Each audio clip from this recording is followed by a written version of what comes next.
India का एक matric का बच्चा है जिसने 4-5 साल से काफी मेहनत की है और एक रोबोटिक टांगा बनाया है, यानी कि अब इंडिया में टांगे भी रोबोटिक चलने वाले हैं। चाइना ने ईरान और सऊदी अरेबिया की सुलह करा दी है, उनको बिठा दिया जो नामुमकिनात में शामिल थी। लाहौर पावर ग्रिड हैक किया गया है इंडियन हैकर्स की तरफ से। आपको पाकिस्तान में रोबोट्स चलते हुए दिखते हैं?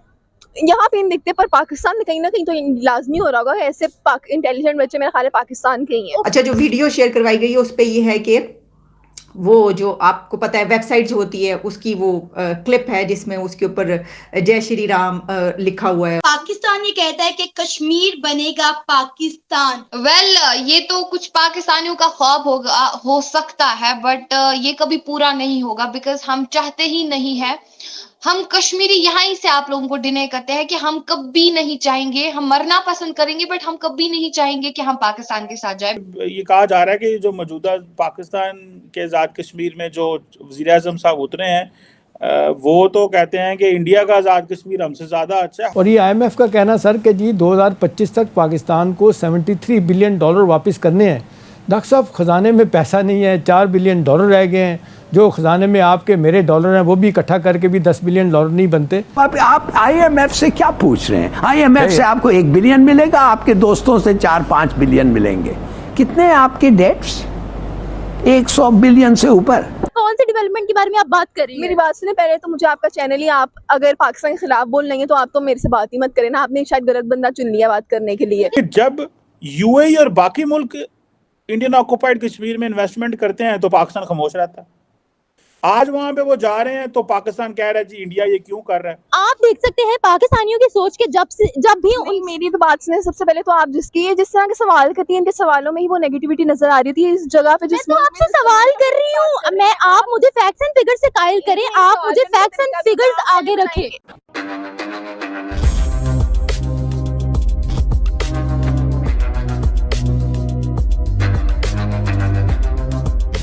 दोस्तों, हमारे विदेश मंत्री एस जयशंकर सर जहां भी जाते हैं वे पूरे भारत के देशवासियों का सीना गर्व से चौड़ा कर देते हैं।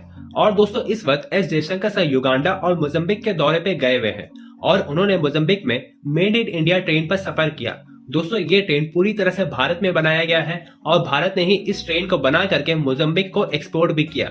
दोस्तों, आप देख सकते हैं कि एस जयशंकर सर मोजाम्बिक के ट्रांसपोर्ट मिनिस्टर के साथ बातचीत कर रहे हैं इस ट्रेन में सफर करते हुए, और साथ में उन्होंने मोजाम्बिक में हिंदू टेम्पल को भी विजिट किया जहां पर उन्होंने इंडियन कम्युनिटी से बात भी की।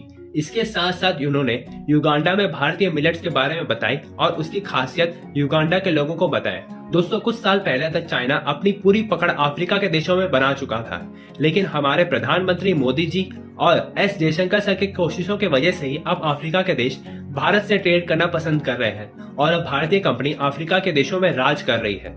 तो चलिए दोस्तों, इसी पर आगे पाकिस्तानी मीडिया का रिएक्शन देखते हैं। सब ये जो चीज है G20 की, मैं इसको मेरे लिए बड़ी इंपॉर्टेंट है। देखें, ये बात पहले इंडिया ने फीलर्स छोड़े कि जी G20 की मीटिंग जो है ना वो कश्मीर भी होंगी, फिर उन्होंने बड़ी छोटे पैमाने पे मीटिंग्स, जी टूरिज्म, क्योंकि वो कश्मीर को टूरिज्म का एंगल देना चाहते हैं, स्पोर्ट्स का एंगल देना चाहते हैं। उन्होंने कहा इनको टूरिज्म से लिंक कर दो। कहो जी ये बड़ा नॉर्मल चीज है। ये देखो पाकिस्तान के पास क्या है, इसके ऊपर क्या कर सकता है पाकिस्तान? क्या पाकिस्तान टर्की को और सऊदी अरब को कह सकता है वहां पे ना जाओ, पर्टिकुलरली इस चीज में G20 के मेंबर्स होने की वजह से?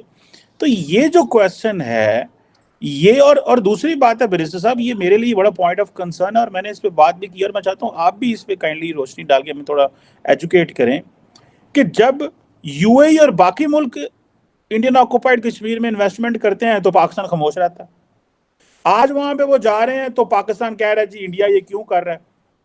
और जब चाइना पाकिस्तान इकोनॉमिक कॉरिडोर आजाद कश्मीर से या GBN जगहों से गुजर रहा था तो उन्होंने कहा देखो जी ये क्यों गुजर रहा है, ये तो डिस्प्यूटेड टेरिटरी है। इंडिया चाइनीज इन्वेस्टमेंट के ऊपर डिस्प्यूटेड उसको कह सकता है कि तुम क्यों जा रहे हो, लेकिन पाकिस्तान वहां पे बात नहीं कर सकता। So how do you see this mindset in Pakistan state apparatus और इंस्टीट्यूशन जो लोग बैठे हुए हैं? पहली बात ये है जी कि इस वक्त आप जब ये चीज़ दोहरा रहे हैं ना, तो इस वक्त जो है पाकिस्तान में जो अफरा तफरी और इंटरनल कॉन्फ्लिक्ट जिस सतह पे पहुंच गया है कि वहाँ पे मेरी इतला के मुताबिक तो अब कुछ एम्बेसियाँ बंद हो रही हैं और वो दरवाजे बंद कर रहे हैं عوام اپنے آپ کو غیر محفوظ فیل کر رہے ہیں. الیکشن کے نام پہ جو ڈرامہ چل رہا ہے، جیسے اعلان جنگ ہو رہا ہے کوئی دو کیا کہتے ہیں اس کو، متعارف ملکوں کے درمیان افغانستان کے خلاف جنگ کی باتیں ہو رہی ہیں.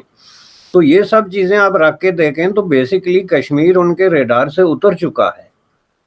یہ جو آپ بیانات دیکھتے ہیں یہ اسٹیبلشمنٹ کے اندر جو آکش ایلیمنٹ ہے اور اس کا ترجمان جو وزارت خارجہ کا فرسودہ دماغ ایلیمنٹ، جو اس کو میں بار بار کہتا ہوں کہ جن کو بالکل جو ہے کسی بھی طریقے سے کشمیر کے حوالے سے اگر ان کا آپ ٹریک ریکارڈ دیکھیں تو گزشتہ 70 سال سے انہوں نے ایک ہی سٹیٹمنٹ جو ہے اس کو ایک ہی طریقے سے ایک ہی الفاظ میں دہرائے، اتنے علاوہ اور کچھ نہیں کیا. پہلی بات یہ ہے کہ آپ کس بنیاد پہ کسی بھی ملک کو کہہ سکتے ہیں جی یو اے ای کو یا کوئی بھی ترکی کو یا کسی طرح کے آپ نہ جائیں جی ڈسپیوٹڈ ملک ہے. جی کیسے ڈسپیوٹڈ ہے جناب، ذرا ہمیں بھی بتائیے گا. وہ تو جو کچھ انڈیا اور پاکستان کے درمیان انٹرنلی چل رہا ہے یونائٹڈ نیشن کے اندر، یا ایک دوسرے کو کلیم کرنے کے اندر کہ جی یہ علاقہ ہمارا ہے، اور انڈیا یہ کلیم کرتا ہے کہ آزاد کشمیر اور گلگت بلتستان ہمارا ہے، لیکن یہ ترکی کے لیے یا یو اے ای کے لیے کس طرح ڈسپیوٹڈ ہے؟ ان کے لیے تو جو بھی ٹیریٹوری ہے انڈیا کے پاس، خواہ وہ کشمیر کی ہے، لداخ کی ہے، کہیں کی ہے، وہ ان کے نزدیک انڈین ٹیریٹوری. اور اگر آپ کے اور انڈیا کے درمیان کوئی کسی قسم کا تصادم ہے تو اس میں وہ پارٹی کیوں بنیں گے؟ یہ بات تو بڑی کلیئر ہے اور اس پہ ہم نے کئی دفعہ وضاحت کی.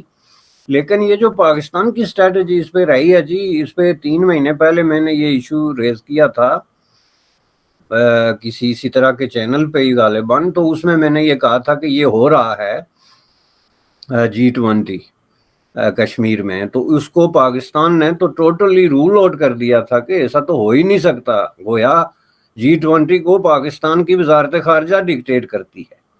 اور یہ اتنا بڑا کانفیڈنٹ قسم کی سٹیٹمنٹ جو ہے کہاں سے آئی تھی؟ چائنا کے سامنے رکھتے ہوئے کہ جی یہ کیسے ہو سکتا ہے، ہم چین کو کہیں گے تو چین جب اس کو نہیں مانے گا تو یہ کیسے ہوگا. اب یہ چین نے بھی نہیں مانا ہے، یہ میں آپ کو بتا دوں. چین نے بھی اس پہ پروٹیسٹ کیا ہے کہ جی یہ ڈسپیوٹڈ علاقہ ہے، آپ وہاں پہ جو ہے وہ کر رہے ہیں، اس سے یہ ہوگا. لیکن ظاہر ہے کہ چین کی یہی تو پالیسی ہے کہ وہ دونوں طرف جو ہے وہ بات کر لیتے ہیں کہ ادھر سے یہ خوش ہو جائیں لیکن ادھر سے وہ شامل بھی ہیں، اور ان کو یہ بتا دیں کہ ہماری جی وہ ایک تو پالیسی ہے نا کشمیر پہ، تو ہم تو ہسٹوریکلی کشمیر کو ڈسپیوٹڈ ٹیریٹوری مانتے ہیں. اور یہ درست ہے چونکہ چین کے جتنے آفیشیل ڈاکومنٹیشن ہے انکلوڈنگ ایون ویزا، اس میں وہ جو ہے جموں کشمیر کو ڈسپیوٹڈ ٹیریٹوری مانتے ہیں. اور یہ انڈیا کو پتہ ہے، اس لیے انڈیا کے لیے یہ کوئی شاکنگ یا کوئی نئی انفارمیشن نہیں ہے. لیکن پاکستان کے لیے یہ ایک طرح کا ڈیزاسٹر ہے. میں آپ کو بتا دوں، اگر آپ کی پریس جو ہے یا آپ کے حالات نارمل ہوتے اس وقت، یہ جو کچھ وہاں پہ چل رہا ہے یہ نہ چل رہا ہوتا، تو آپ دیکھ لیتے کہ ایک بہت بڑا طوفان کھڑا ہو جاتا. پتہ نہیں کیا توپیں جو ہے وہ چلنا شروع ہو جاتی اور کیا سرحدوں پہ جو ہے وہ فائرنگ ایکسچینج ہونا شروع ہو جاتی. یہ میں آپ کو بتاتا ہوں. تو اس صورت میں ظاہر ہے کہ اس کو کسی نہ کسی طریقے سے انڈرمائن بھی کیا جا سکتا تھا. اگر آپ فائرنگ شروع کر دیں سرحدوں پہ پہلے کی طرح نان سٹاپ تو توپیں چل رہی ہیں، تو ظاہر ہے G20 کا اس کے 100 کلومیٹر جو ہے وہ سرحد ہے سری نگر سے مظفر آباد 140 کلومیٹر ہے صرف، بعض جگہوں پہ اس سے بھی کم ڈسٹینس ہے. تو وہ پھر ایک ریئلی ڈسٹربنگ یا at least attention seeker event جو ہے وہ بن جاتا تھا. اب یہ توپ چلانے کی پوزیشن بھی نہیں، توپیں تو انہوں نے سرنڈر کر کے تو ان کو پالش کر کے تو باقاعدہ پارک کر دیا. رائٹ ناؤ تمام توپیں جو ہیں اس سائڈ کی، یہ میں آپ کو بتاتا ہوں، وہ پارکڈ ہیں، ان کے اوپر ترپال پڑے ہوئے ہیں. اور اس کے بعد یہ ایک سفید جھنڈا لے کے تو سرحدوں پہ انڈین جو ہے جو ملیٹری اس کے ساتھ ہیلو آئے کے معاملات کو ایکسچینج کر رہے ہیں، کبھی پھول دے رہے ہیں کبھی پھول لے رہے ہیں. تو ان حالات میں انہوں نے توپ تو چلانی نہیں. تو اس میں G20 کو یہ کیسے روک سکتے تھے سوائے یہ عوام کی ایک جو ہے غضب سے بچنے کے لیے یا ان کی اشک سوئی کے لیے انہوں نے ایک اردو اخبار میں بیان جاری کر دیا. یہ آپ دیکھیں گے یہ انٹرنیشنل کسی نیوز پیپر میں یہ کوٹ نہیں ہوگا. کیونکہ انہوں نے منع کر دیا ہوگا کہ ایجنسیز کو جاری نہ کریں جو انٹرنیشنلی کوٹ کرتی ہیں، یہ بس لوکل اردو والوں کو دے دیں، چونکہ ساری دنیا کا درد اردو والوں کو زیادہ ہوتا ہے، اور بغیر بات کو سمجھے انہوں نے اظہار کرنا ہوتا ہے تو خوش ہو جائیں گے جی ہم نے تو فلاں کر دیا۔ اب یہ میں سمجھتا ہوں کہ ایک بہت بڑا فیلئر ہے پاکستان کی پالیسی کا اور پاکستان کی لیڈرشپ کا، جو اس وقت ہے ہی نہیں۔ تو جن لوگوں کے ہاتھ میں لیڈرشپ ہے ان کو آپ کہہ سکتے ہیں، ظاہر ہے کسی کے ہاتھ میں تو ہوگی نا، اگر یہ ملک چل کیسے رہا ہے۔